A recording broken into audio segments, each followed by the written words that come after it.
you are going to be playing music tonight here in Portland at the Moda Center with Shawn Mendes. It's the first date of your U.S. tour. Yeah. We get the first date of Dermot Kennedy's U.S. tour, you guys. That is so cool. I understand it wasn't easy getting here for you. No, we literally just found out 2 seconds ago we can actually do the gig properly because loads of our equipment got stuck in London and is still in London. So Sean's team have actually been crazy helpful. Oh my gosh. Yeah. It's all good though. Sorry.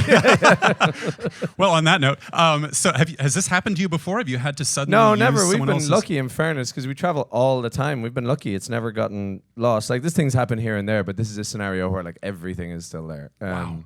Yeah, but airlines are crazy, you know, like lately it's just nuts. So Yeah, I understand you had some flight cancellations. You went through Canada. You took like an Uber from Seattle. yeah. It's been nuts, but you know, still travel for music, so that's good. That's great. That's great. We're so glad to have you Nice here. one. Thank you. You played in Dublin just a couple nights ago when Yeah. you made this huge Sorry, announcement. just like I don't even know where I am. Yeah, you don't know. You're in Portland now. No, Dermot. of course. I know. Yeah, you But were just you, like Dublin 2 days ago. I'm just like it's you crazy. were in Dublin. Yeah. But you made this announcement about your upcoming album. It has a title. Yeah. And it's Sonder, everybody. So Dermot Kennedy's upcoming album, Sonder. And admittedly, I didn't know what that meant. I was just gonna say, have you guys heard that word? Do you guys know the before? word Sonder? I hadn't even heard it until you mentioned it. Anyone? I had to look it up, and honestly, I still don't know what it means. What does Sonder mean to you, and what's the premise behind the album? Well, it's something, you know, coming into your second album, it feels like you're trying to,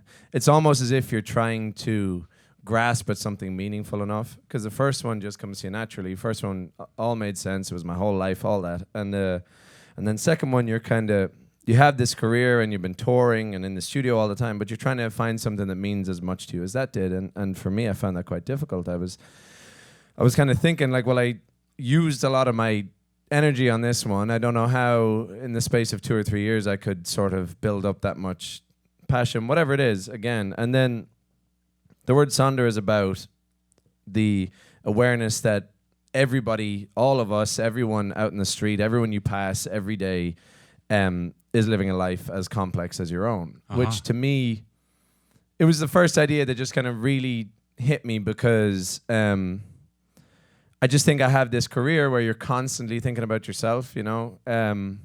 It's so self-centered in a way, and it's so sort of, you kind of live in this bubble, and I really love the idea of kind of popping that and just being conscious of like putting it on everyone else nearly, you know. Sure. So I love that, and I've always been I genuinely have always been into that idea. You know, I drove across America last year by myself, and I just thought it was crazy. You know, just every tiny town you go through, it's just this weird thing where, like I said, you're so hooked on like what's going on in my life, like progress, ambition, thinking about your past, everything. And it's just like you pass through these towns and it's just everybody has the same sort of stuff going on, you know? Sure. So it always just brings you back to center, which I like. I'm really glad that you mentioned that because I myself drove across the country as well, Did which you? was a ridiculously stupid idea because I was in a 1966 Volkswagen Bug at the time. Nice. With no cruise control, no air conditioning, no power windows, barely a sunroof, that sort of thing. And I managed to do it in 4 days. Wow. From San Francisco to Washington, D.C., and then back in 3 days. But Was that nonstop? it was, yeah, I would crash in a hotel for about 3.5 hours. Wow. And I was so nervous that I was going to wake up and my car was going to be stolen that I couldn't even sleep. You know, I'm constantly waking up and I was... What are you doing? You on the run? I was... So let's talk about the album. No, but that for me, that sort of journey, if you will, was also really eye-opening because, you know, I was 19 years old and I had my own ideas about who I was as a person and what kind of music I liked and the people that I surrounded myself by. But when you're in the middle of, you know, Elko, Nevada, and you meet people there and they have different ideas and things like that, it's really quite eye-opening. So is that sort of what possessed you to do something like that, just Definitely. to meet people? Yeah, absolutely. And just to see stuff and realize that the world is enormous, you know, and because when you have this career, things can seem quite small. And I just, there's no better way for me to put it, you know. I think it's very easy to get wrapped up in your own thing. And for a second album, it just made a lot of sense for me to think about everybody. you obviously think about other people in your songwriting, which Yeah, of course. really, really strikes me, and I'm sure everyone else in this room and everyone that goes to see you and listens to your music. A song, for example, like Something to Someone. Yeah. That's the sort of thing where you are basically telling someone it's going to be okay. You matter. Sure. Have you always thought of this insofar as your songwriting? Did you start out that way, or did you sort of evolve over time when you were creating your Definitely songs? changed over time. Yeah, I used to be quite a selfish songwriter in the sense that I used to have this thing of like, I'm writing this for me, and if the world likes it, then great. I'm going to share everything, but I always thought it was potentially a bad songwriting tool to think about anyone outside the room, you know? Because you think you do something authentic, people will relate to it, it'll mean something to them, but it was always for me. And I think in recent years, I've gotten way more comfortable with the idea of writing for people. And often, when I think about my own music, I often sort of realize that I'd be writing from someone else's perspective, you know, someone in my family, some of my friends, all that, because it just feels like a nice thing to do, you know, take on someone else's story. I've always enjoyed that. Sure. Speaking of family, your parents were very supportive of you doing music from the start, which is great. You started back when you were a teenager. You were busking for some years. Yep. How exactly, did you break the news to your parents that you wanted to really pursue? You have a degree in this. Yeah.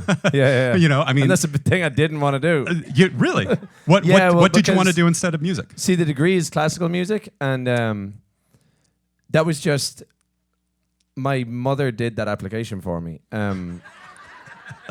Because I really didn't want to go. Not that I actively didn't want to go, but I wasn't bothered, you know. I wanted to be in the street. I wanted to be playing in bars. I wanted to be doing all that. And but obviously, it's very unlikely that that'll work out. So my mom literally just wanted me to go to college in case I could sort of be a music teacher, anything, some sort of fallback career. And so that's why I went. But yeah, no, I've done it for a long time. But you figure it out, you know. That's great that they've been so supportive of your craft. Yeah. That's, of course, from the start. I remember.